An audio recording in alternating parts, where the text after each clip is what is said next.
So we're back in Ashburn. We call these conversations on a couch. Yeah. Terry McLaurin, the rookie, has not done this before. We have chairs because we're here in Richmond. So another conversation on a couch, except for chairs training camp edition. We were just talking as we were walking over here. You seem to be having a nice little camp, finding the way to the end zone quite a bit. How do you feel like it's going for you? Evaluate yourself through 5 days. I think I've done really well so far during camp.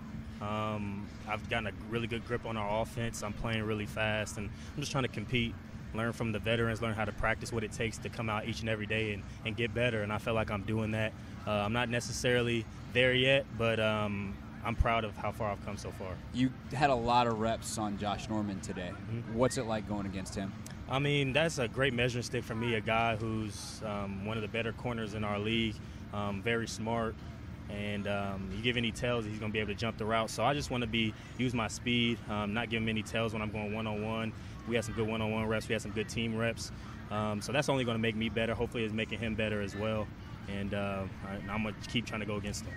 Do you talk to him after the rep? Say, hey, what did you see there? Or do you maybe do some of that later on in the day? Like, what's the conversation like between the guys that you're competing against, but obviously they're also your teammates? I haven't talked to him specifically as much. I think I probably will start doing that more. I've talked to Cromartie a lot, DRC, and he's a veteran corner as well, seen all the great receivers in this game. And, he's helped me a lot with the way I released, little giveaways that I could be giving them as DBs. But the biggest thing that I feel like I have that the DBs notice is my speed.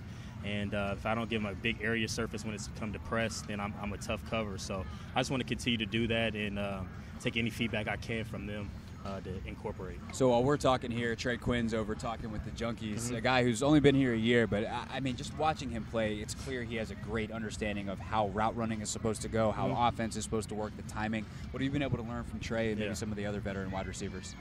Trey's very savvy in the way he runs his routes. He knows the whole offense, every single position, and when you know that, you have a really good feel of where to be and what the timing means for our offense. So the way he gets open and the way he finishes plays, I haven't seen him drop a lot of balls since I've been here. So a guy who's doing that so early in his career is really cool. So I'm just trying to, watch him and try to incorporate that in my game as well as watching the other veterans. All right, you've been asked a zillion Dwayne questions, obviously, since you've been drafted, and we're drafted with him. I want to get like one or two quick, and then I want to spend the rest of the time getting to know you a little bit, your backstory, all that kind of stuff. So at what point in your career at Ohio State together with him did you think that he had the capability to be really special? Because he only played the one season, but I'm sure you might have saw something in practice while JT is the starter, JT Barrett, that you're like, man, this kid, he's got something. Right. Well, when he first got there, to be honest, I knew he could really play.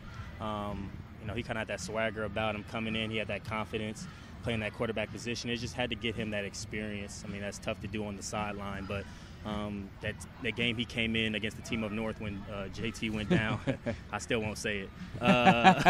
When JT went down, that was huge for our offense because, we were in their house, a hostile environment, a rivalry game, and he came in and kept us afloat, and he essentially helped us win that game. So right then and there, I knew that he was going to be all right, but he always had that type of aura about him since he got to Ohio State.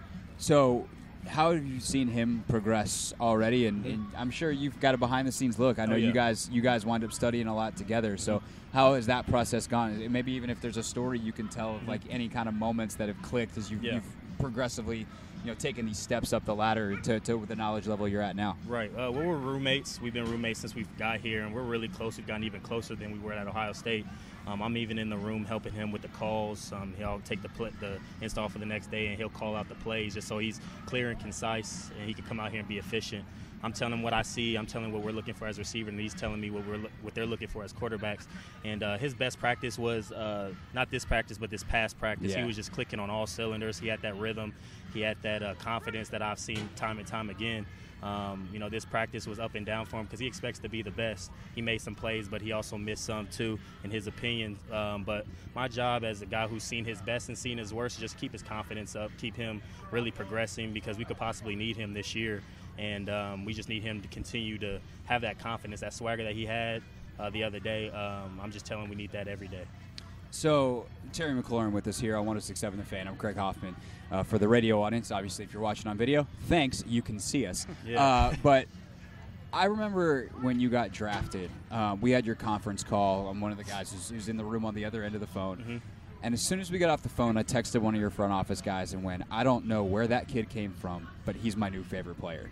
the maturity you had, the outlook you had, the perspective you had already, having just been drafted as a kid fresh out of college, still a kid fresh out of college, just blew me away. Have you always been mature for your age? And at what point did you realize that kind of the maturity matters, leadership skills, things like that? Like, how, from a mental side and an approach standpoint, when did you realize that you had something that was maybe a little different than everyone else? Kind of my freshman year of college, I came in thinking I was going to play, and I redshirted, and that was really a humbling moment for me because coming from Indiana, I was the Mr. Football, the best player in the area, and I was used to just being the best player on Fridays. And coming to a place like Ohio State, everybody's good. Yeah. And so that was a humbling moment for me. It made me more hungry because I just couldn't come out there and just be faster and be better than everybody. I had to really work on my deficiencies, and that's sometimes hard as a player to search what your deficiencies are and then attack those. Everybody wants to hear about how good they are, but me personally, when I started seeing the tide change from my game is when I really started working on my deficiencies and made them strengths. And then I've just always kind of had that leadership qualities and capability. I've really grown as a leader, and I'm proud of the way I was able to be a leader in the past, and hopefully I can earn that respect at some point here. Did you ever have a coach or maybe one of your parents sit you down at some point when you were younger? I'm talking like even youth football or basketball. I don't know what other sports you played growing up, where you're like, hey, you're like, go lead. You're good at this. Well, faith and hard work is something I was constantly told when I was growing up with my parents in the house. Whatever I was going to do, they give 110%, and the rest will follow. So I've always believed in that growing up. I've just noticed that people kind of gravitate towards me. I'm very, very, very competitive. I hate to lose. And when guys see that, they'll see the way you work, they tend to kind of try to get into your mind a little bit, what makes him the way he is. And, I just try to share the knowledge and share my testimony of the things I've been through to try to help the next guy. The competitive side is almost legendary at Ohio State. Urban Meyer said you're the best competitor he's ever coached, and he coached Tim Tebow, right, amongst others. What is the most ridiculously competitive thing you've ever done, to the point that maybe even you look back and be like, and once you kind of come down off the adrenaline, you're going, that was insane. Why did I do that? I took 4 one-on-one reps in a row against Marshawn and Denzel. I went back-to-back to back-to-back, and then it wasn't like I was losing, but I wasn't open enough for myself. They were contested catches, or they were knockdowns and things like that. And we have team after our one-on-one, so I'm like gassed for the first play. And then Coach Smith at the time and Coach Meyer, like, man, why you do that?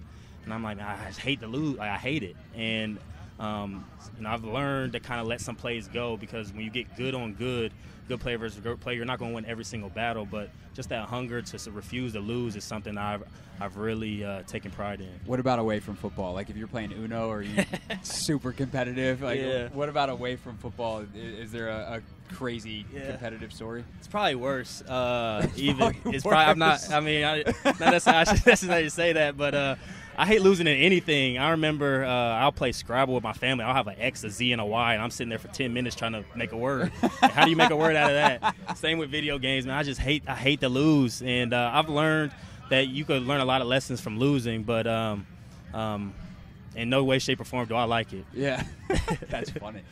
You mentioned your testimonial of things you've been through. Is there a specific thing that comes to mind when people ask you, like, what are some of the things in your life that you've been through? What's the thing? Or the things? Well, I haven't had any necessarily tragedies or things like that, but I've always kind of been a kid where going into Ohio State, I was kind of a forgotten guy at times. In my career, even in high school, I've just kind of been that guy who's always had to get the dirty way, the long way. And sometimes that could be discouraging because you feel like you're putting in the work, but it's not quite happening for you. But, my faith in God and the way that I approach the game and the way I work, it can't be denied. Nobody can stop his plan for you, and just the way that I approach my work ethic and things like that. I mean, everything's been afforded to me to this level. I had hopes and dreams to make it to this level, and now I'm here because of my hard work and my faith. So, that's something I really hang my hat on, but it hasn't always been easy for me, but it hasn't stopped the way I've approached the game and how I've worked. 2 more questions for Terry McLaurin here on 106.7 The Fan. Again, Craig Hoffman live in Richmond at training camp. You mentioned how you were Mr. Football in Indiana. So clearly you were gifted. You were one of the best players. How did you become so good at special teams, a role that is typically not one excelled at by guys who have been at the top of their game, because coaches don't want you playing it? Like, when did you start playing special teams, and how did you get to the point where consensus was you were the best special teams player in this draft? Yeah, and I I'd contest anybody against that. I felt like I was the best special teamer in this draft, and I took pride in that. Just another thing that added value to myself during the draft process. But going into Ohio State after redshirting, I know my way on the field, because we still have Michael Thomas and guys like that still at our wide receiver, because we're coming fresh off of a national championship. I knew my only chance of really playing to a certain degree was special teams. And Coach Mater made a big emphasis of, if you wanted to start on as a receiver or a defensive player, you had to start on 2 special teams. And so that's where I kind of earned my stripes, earned my respect as a player for Ohio State. And then after a while, I just really started taking off with that, and anything that I do on the field, I want to do it to the best of my ability, and it kind of just took over to where I'm going to try to be dominant on special teams and on offense. I've wrapped all these interviews in training camp with some variety of this question. In 2019, what defines success for you? I feel like what defines success is wins. You can hope for, you can work for, but winning is the ultimate goal in all of this. I'm a type of guy who's been very unselfish. While I want to be as productive as possible, offense, special team, whatever the team has for me, I want to help us win as much as possible. I feel like we deserve it, the fans deserve it, and we're putting in some great work out here in Richmond, and we're looking to do that this season. All right, go get an ice tub. I wish I could get one, too. It's hot as hell out here. Terry McLaurin, rookie receiver, special teams ace. We're going to call you that already. Now you got to go live up to it, because we said it on the radio. He's with us here on the couch. Craig Hoffman in Richmond for 106.7 The Fan. Appreciate it.